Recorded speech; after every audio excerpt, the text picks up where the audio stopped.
the Atlanta Falcons and the New Orleans Saints renewed their friendship last Sunday in New Orleans, a number of interesting developments arose. Through their first 9 games, the Atlanta defense had yielded an average of less than 7 points per game. And last week, for the second straight week, Lehman's Demons continued to score points as well.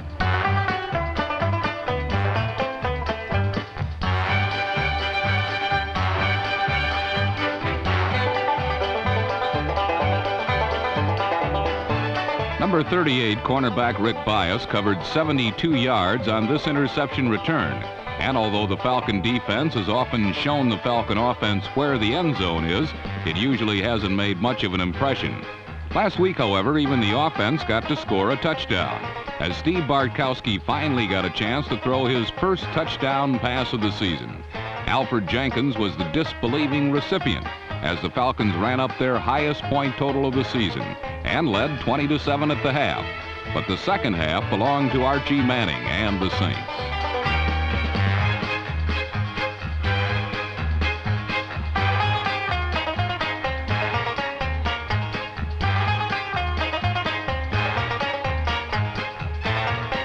This touchdown by number 85 tight end Henry Childs brought the Saints within 6 points. And then with just 1 minute left, St. Archie, who was seeing his first action in 6 weeks, again found Childs at the back of the end zone.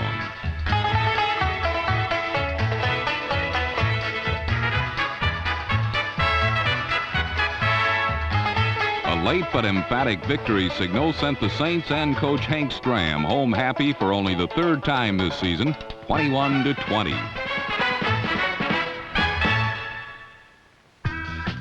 Meanwhile, in Buffalo, the Bills were trying to repeat their performance of 2 weeks earlier when they had beaten the Patriots in New England 24-14.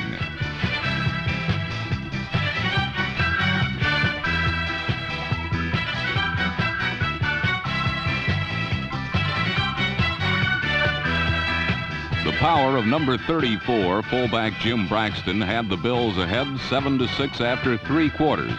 And another upset was definitely on everyone's mind. But this time, things didn't work out quite so smoothly for the O.J.less Bills.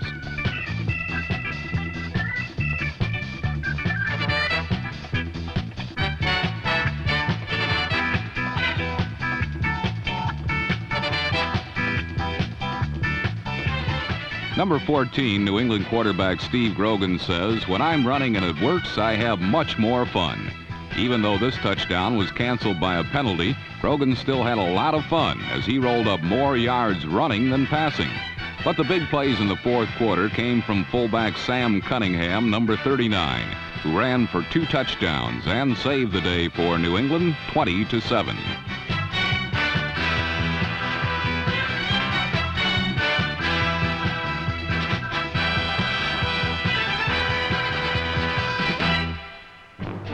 Before last week's game, Ken Myers' San Francisco 49ers had won 4 straight games. And although Jim Plunkett's offense had not exactly been blowing people out of the tub, San Francisco was primed for an upset of the arch-rival Los Angeles Rams.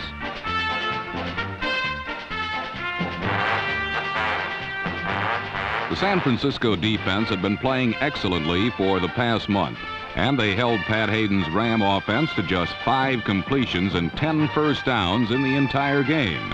2 plays made the difference for Los Angeles. One followed a blocked punt and was Hayden's first completion of the day.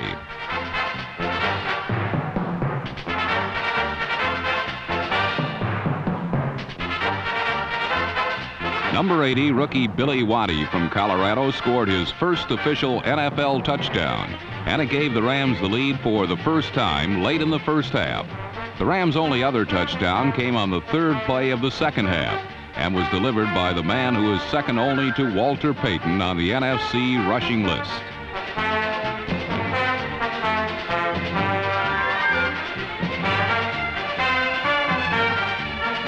Lawrence McCutcheon's 42-yard run sealed the 49ers' fate as the Rams increased their division lead to a comfortable 2 full games over the Atlanta Falcons.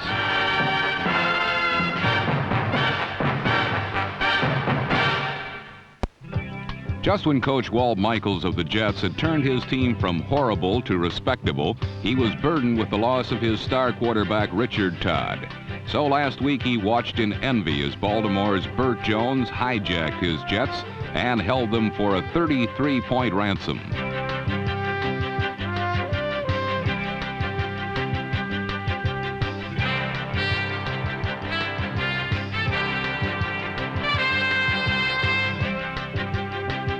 This 53-yard hookup from Jones to tight end Raymond Chester began the Baltimore Colts version of the Calgary Stampede. Burt was hotter than a smoking pistol, 45 Colt type naturally, as he passed for 322 yards and 3 touchdowns. This one a 33-yard shot to Glenn Doughty. Most quarterbacks throw best while standing statuesque in the pocket. But like the Sundance Kid, the Jones boy fires deadly when he's moving, this time to running back Lydell Mitchell.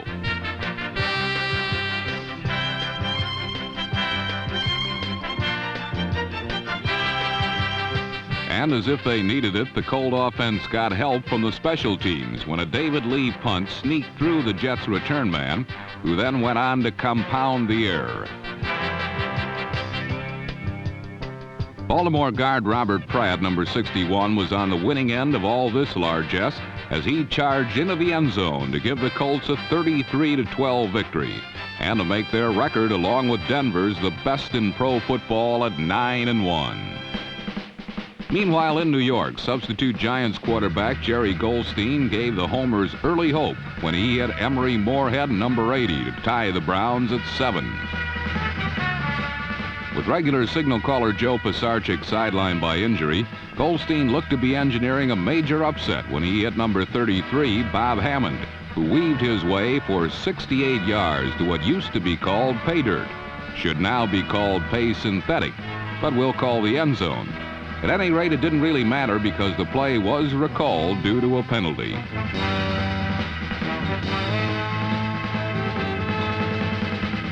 The game's turning point came when Goldstein rifled a pass to Browns linebacker Gerald Irons, who glided 53 yards to make the score 14-7 Browns.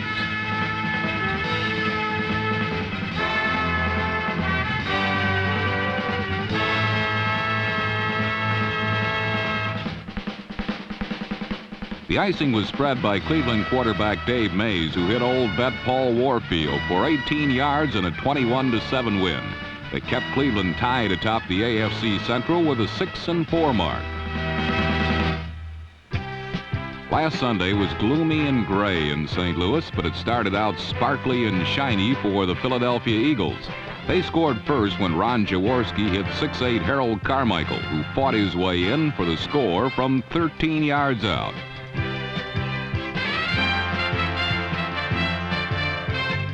The Big Green Birds from Philly upped their lead to 16-0 early in the third quarter when Jaworski hit a wide-open Charles Smith from 15 yards out.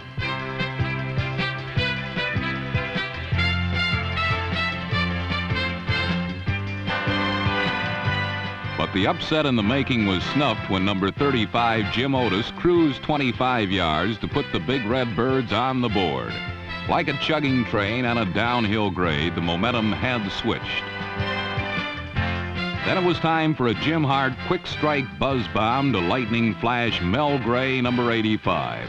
The 69-yard play made it 16-14 Eagles, who held tenaciously to the lead until very late in the last quarter. Mel Gray had a shot at becoming the hero of the day, but muffed it to his dismay. This necessitated a long St. Louis drive, culminated with 44 seconds left when Jim Otis barged in for the winning score. The Eagles had lost another heartbreaker, 21-16.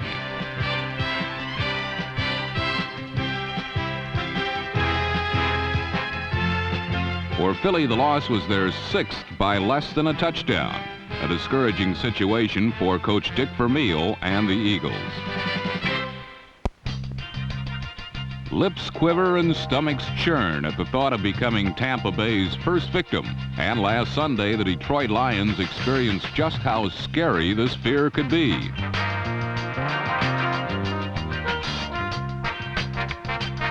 Tampa's prize first-round pick, Ricky Bell, number 42, scored his first NFL touchdown as the Bucs gained a rare, almost non-existent halftime advantage. But fortunately for Detroit, the visiting Buccaneers haven't developed what you can call a killer instinct, and much too often this team uses their heads more than their hands.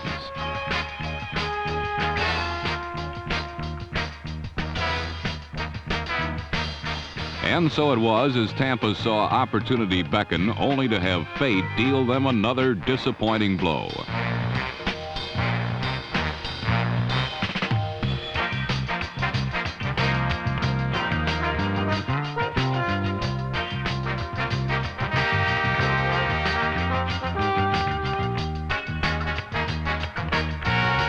As if they hadn't already given the Lions enough, Tampa Bay handed Detroit the touchdown that sealed a 16-7 defeat, their 24th in a row. The pressure has now passed from the Lions to the Atlanta Falcons, Tampa Bay's next opponent, and Tampa Bay's first victim.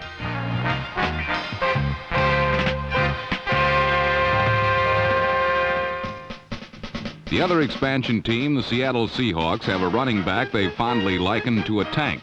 But when number 47 Sherman Smith tried out his treads against Houston last week, he discovered the Oilers possessed an excellent anti-tank device. It's called Pursuit.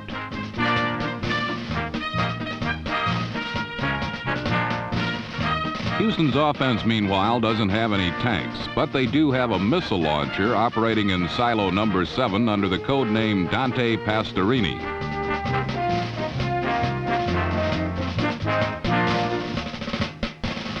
Pastorini's transcontinental rocket shook the Seahawks and honed in for more than enough points for victory. However, Houston's longest bomb didn't even count, canceled by a penalty. Yet almost any Billy Johnson explosion is worth viewing again and again, whether it counts or not.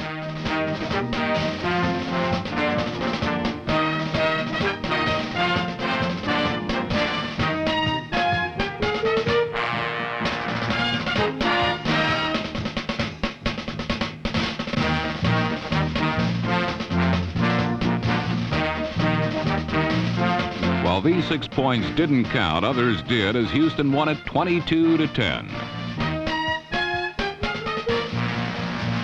While Houston was flying to victory, Cincinnati was creeping one step ahead of elimination in the do-or-die AFC Central. And against the Miami Dolphins, the Bengals would need every available means for victory.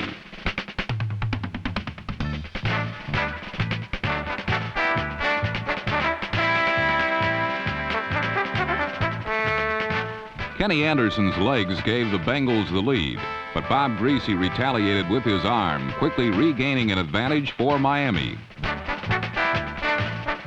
Since Griese donned glasses this season, he is seeing more of receivers like Nat Moore, number 89, and Duriel Harris, and this has made the Dolphins one of the NFL's sharpest passing clubs.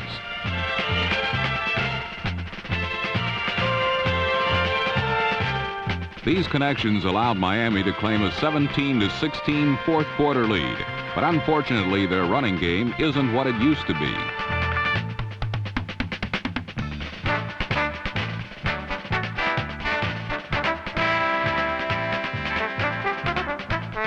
Cincinnati finally gained control. Then with barely 2 minutes remaining and from 29 yards away, the Bengals pulled out all the stops.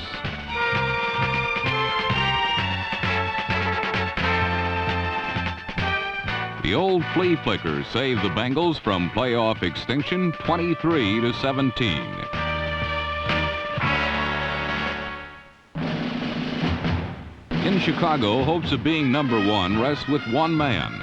The Minnesota Vikings knew this last Sunday, but like the weather, what they knew and what they could do about Walter Payton, number 34, were different things entirely.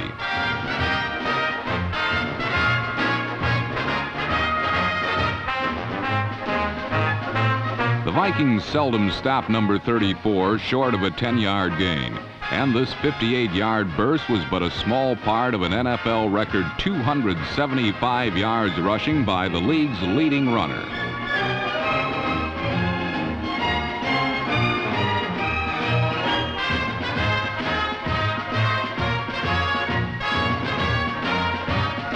In most Viking-Bears matchups, it doesn't take many points to win, and this was no exception.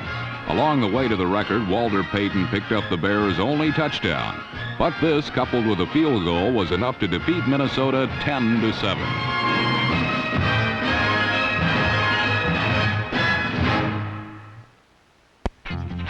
When your rookie punter turns into your starting quarterback, the metamorphosis is not as beautiful as caterpillars changing into butterflies.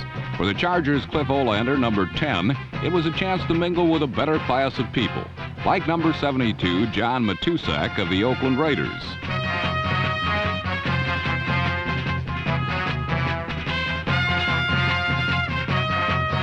Two field goals and a short touchdown by Ricky Young, number 34, gave San Diego all the points they needed.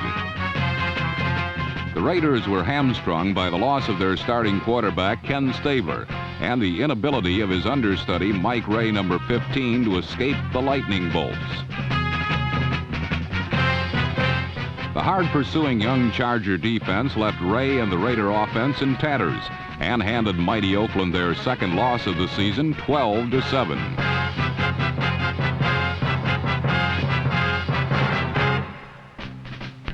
In Kansas City, the Chiefs were often a fingertip away from defeating the once-beaten Denver Broncos.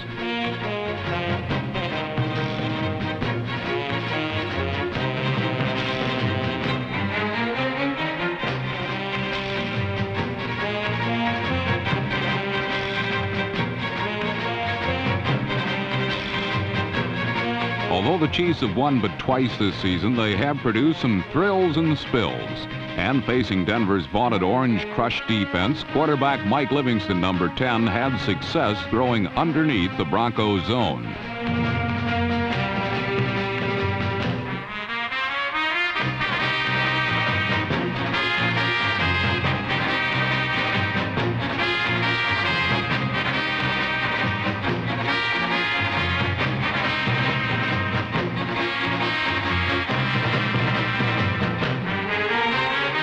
Even setback John Brockington, number 43, resurrected some of that good old straight-ahead power running that many thought he left behind years ago in Green Bay.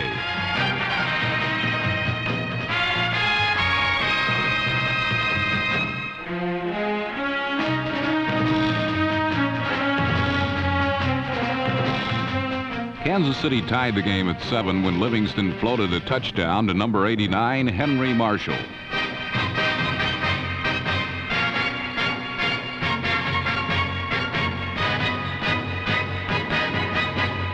This seems to be the year that the Broncos do not fold and choke in the clutch, and they took the lead on Craig Morton's pass to number 25, Haven Moses.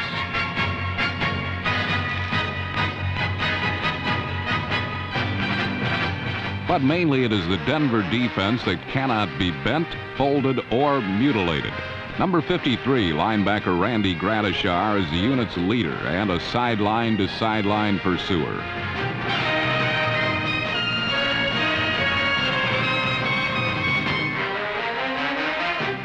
The worth of this defense was measured with less than a minute to play when they stopped the Chiefs 4 times with it first and goal at the 1. The dramatic 14-7 victory gave Denver undisputed possession of first place in the AFC West.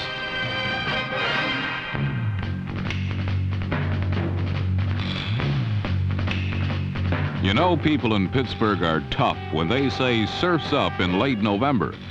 The only ones who drowned last Sunday were the Dallas Cowboys, who sunk faster than the Titanic when hit by an iceberg named Franco Harris.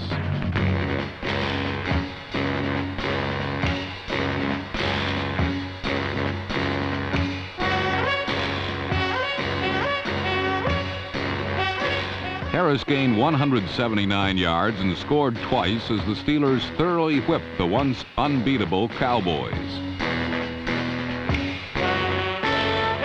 Dallas mystified the steel curtain just once when Roger Staubach connected with number 87, Jay Saldi, to give the Cowboys a brief 13-7 lead.